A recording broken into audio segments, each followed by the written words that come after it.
Have you ever wondered why summer vacation as a child felt infinite, while years as an adult vanish in the blink of an eye? It's not just your imagination. There's something strange happening to time.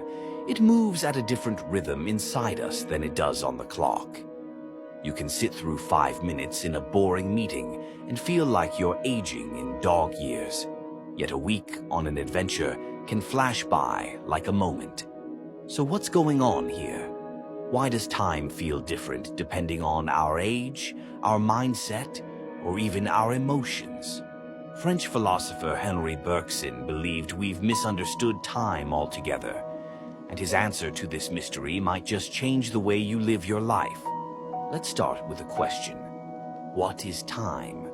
Your first instinct might be to picture a watch ticking, a calendar flipping, or the steady rhythm of seconds, minutes, and hours.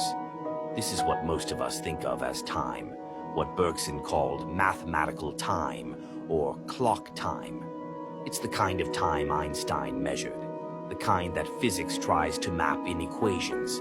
It's standardized, measured, and impersonal. But here's the problem. Clock time is not the time we actually live. Bergson argued that when we try to quantify time, we strip it of something vital, its quality. You can divide an hour into 60 minutes, but you can't divide your experience of that hour into neat, equal parts. Time, for a human being, is felt. It's fluid, elastic, and subjective.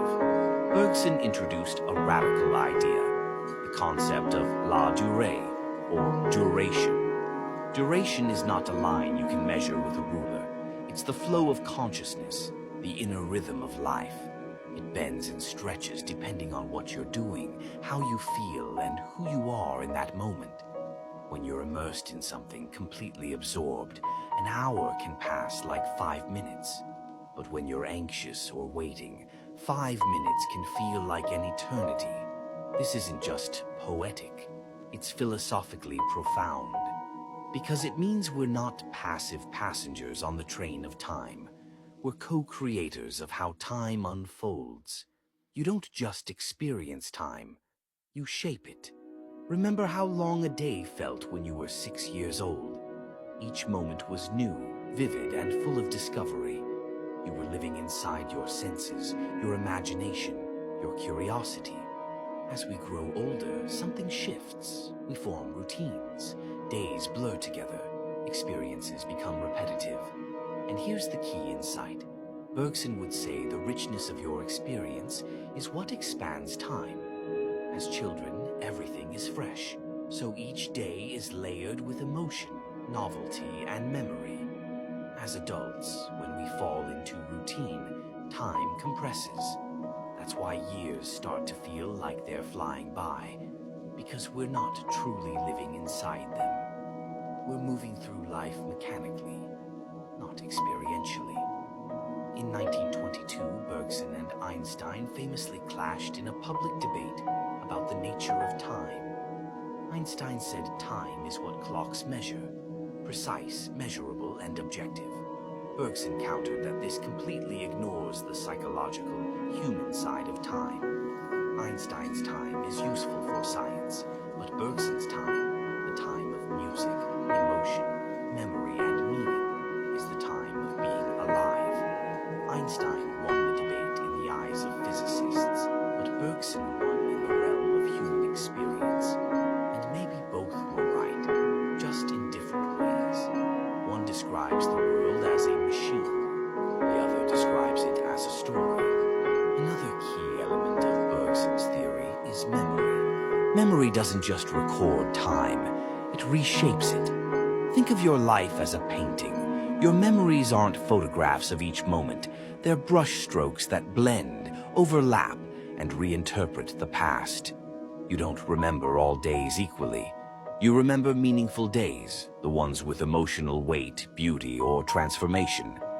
This is why when you travel, fall in love, or go through a crisis, time seems to slow down.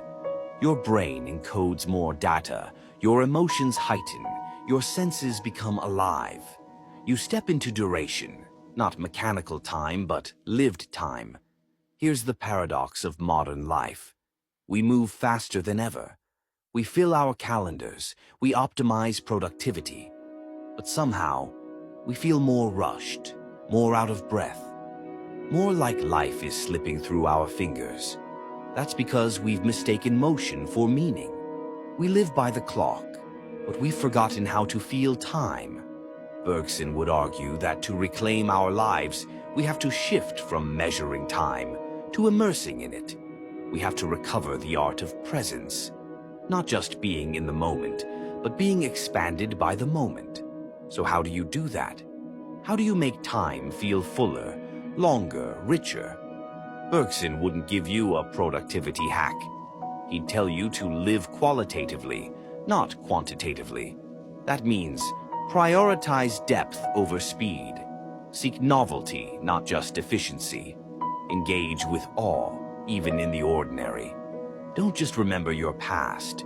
Revisit it. Reflect. Reimagine. Create space in your life for music, art, silence, conversation, curiosity. Moments that don't just fill your schedule, but stretch your soul. Because here's the secret. You don't need more time. You need more life inside your time. Henry Bergson once said, "To exist is to change. To change is to mature. To mature is to go on creating oneself endlessly." In a world obsessed with deadlines, alarms, and countdowns, Bergson reminds us that the richest moments of life cannot be measured by clocks. They're lived in duration, where memory, emotion, and meaning collide, where time doesn't just pass, it deepens. So the next time you feel like time is racing away, don't try to outrun it. Slow down, sink in, live inside it. Because in the end, it's not how much time you have, it's how much of you is inside the time you live.